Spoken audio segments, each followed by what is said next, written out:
Hello and welcome to my channel. Hi, I'm Wendy J. Haney.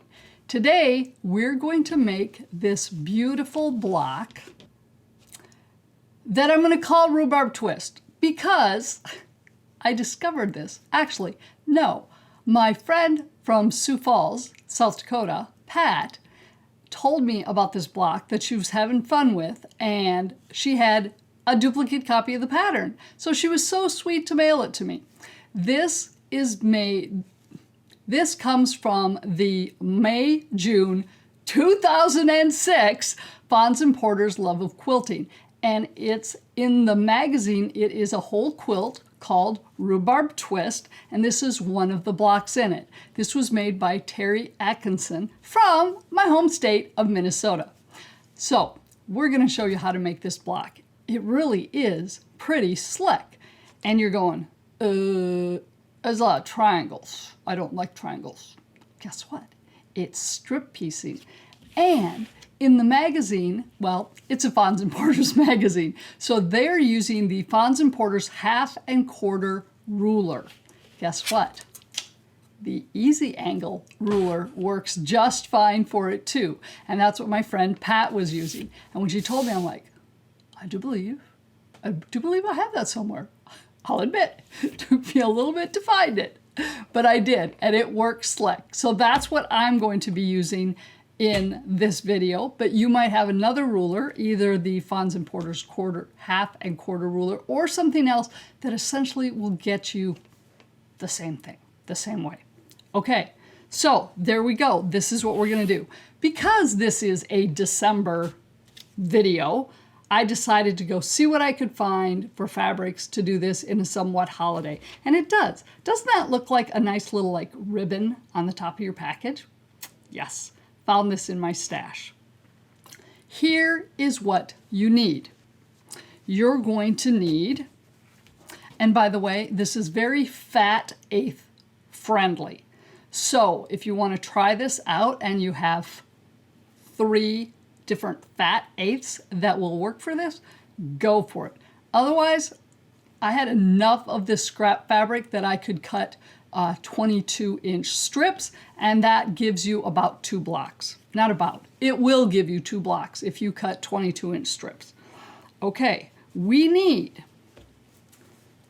of our red, the larger triangles, you need a 4.5-inch strip. So this is 4.5 by 22, or close enough because it came from stash.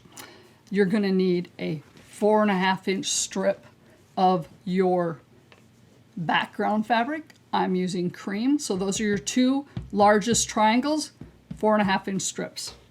Then you need 2 4.5-inch strips. Let me shift this over a little, keep it in the camera. 2 1.5 by 22-inch strips, and 2 1.5 by 22-inch strips of the green. So that gives us our little lines here. Easy peasy, right? Yeah. Okay, so here's what you're going to do with those strips. You're going to take your white, your 4.5-inch white, and your 1.5-inch green strips. And as I said, these don't necessarily match up because they came out of a scrap. You're going to put a 1.5-inch strip on either side of your 4.5-inch background strip. So right sides together, your 1/4-inch seam, bingo, bingo, bingo.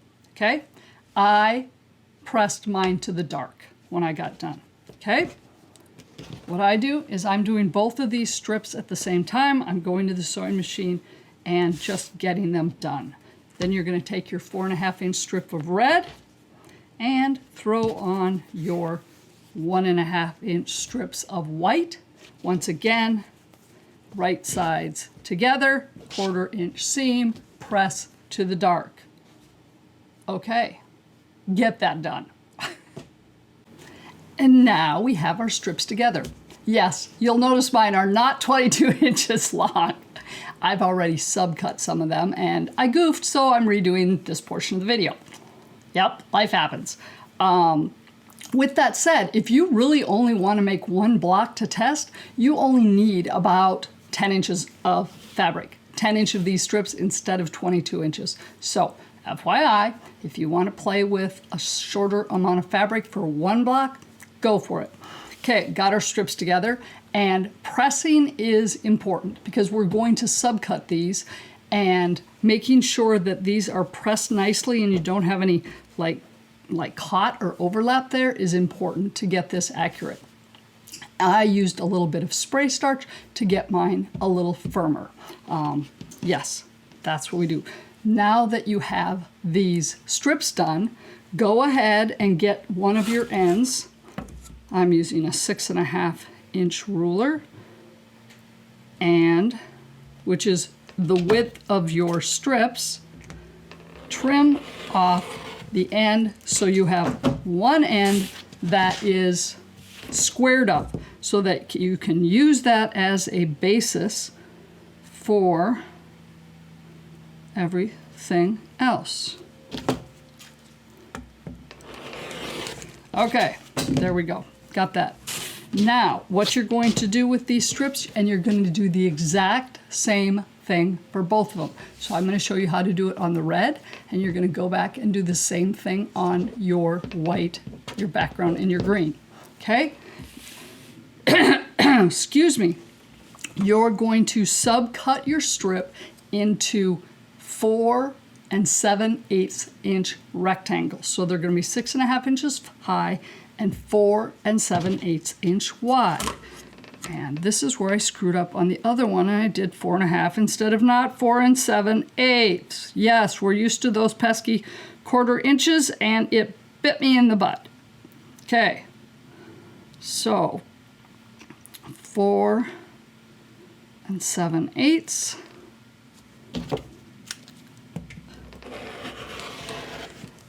And as I said, if you're crepes, I just changed this blade. If you're doing a 22 inch strip, then you can do 4 of these. In this case, excuse me, I'm down to the end of my strip. This is going to be a weird merge from the last video as I had a coffee fit. Kevin's going to enjoy this one. Anyway, we have our 2 strips.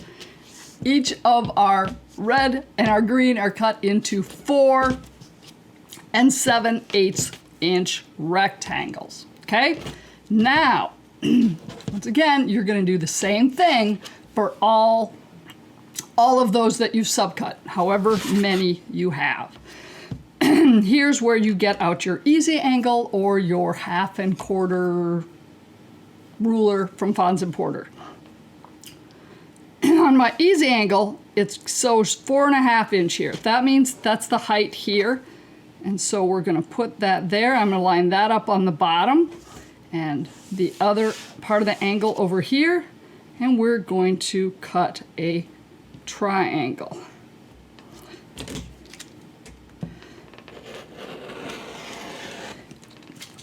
And because I cut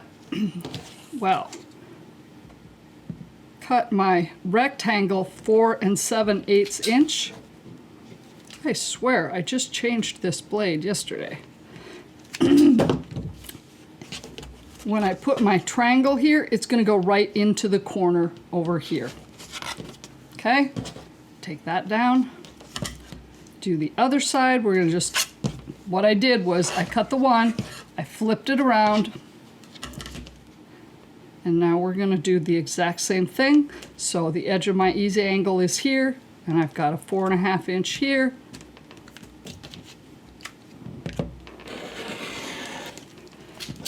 There we go. So from each of your rectangles, you're going to end up with 2 of these. So depending on whether you went with a 10 inch, 11 inch strip or 22 inch, you're going to have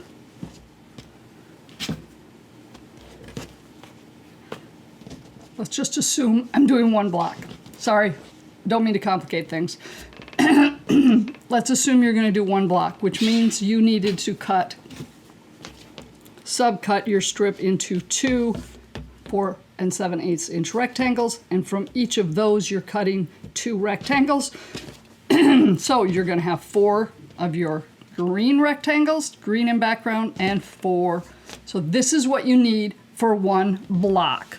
4 of each of your color combinations. There we go. You're done with that ruler.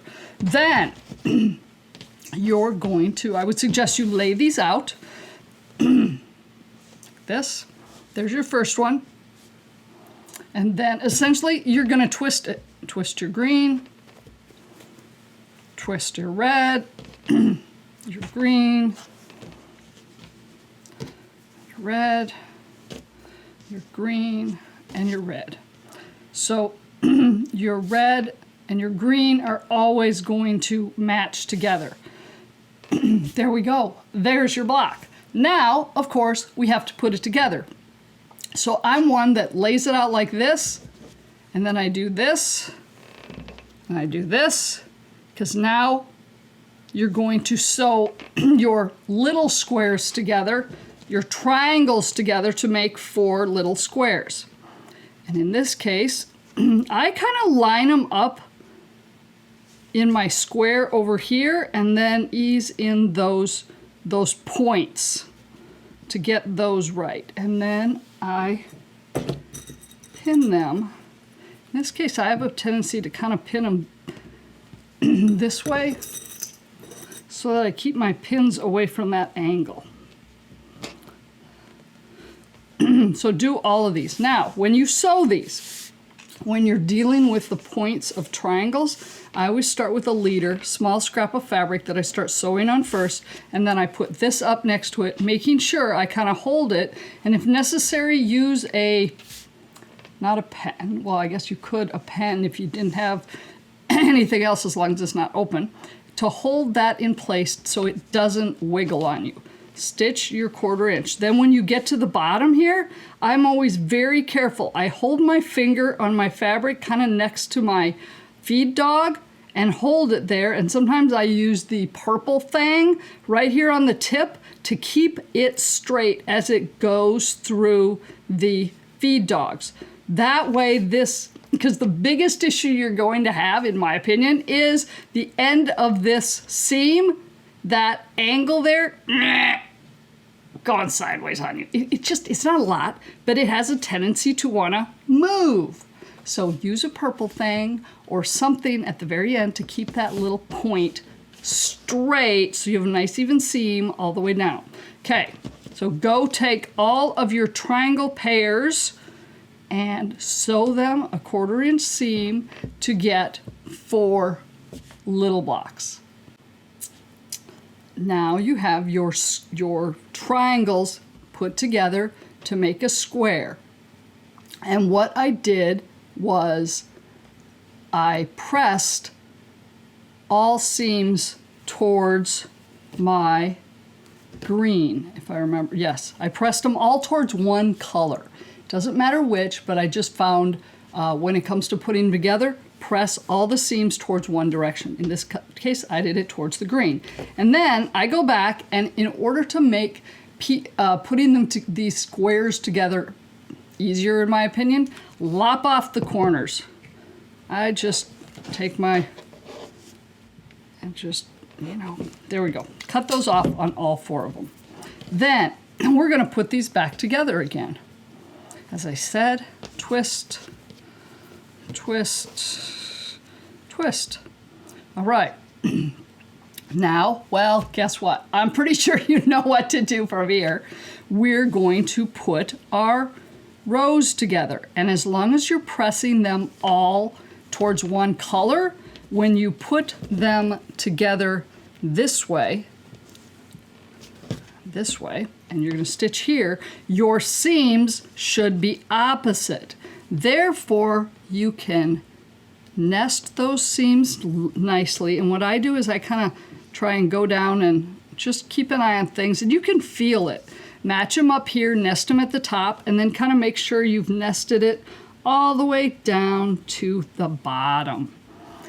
And and then I pin them, because otherwise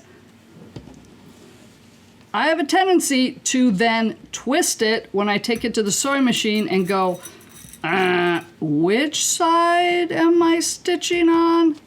Yeah.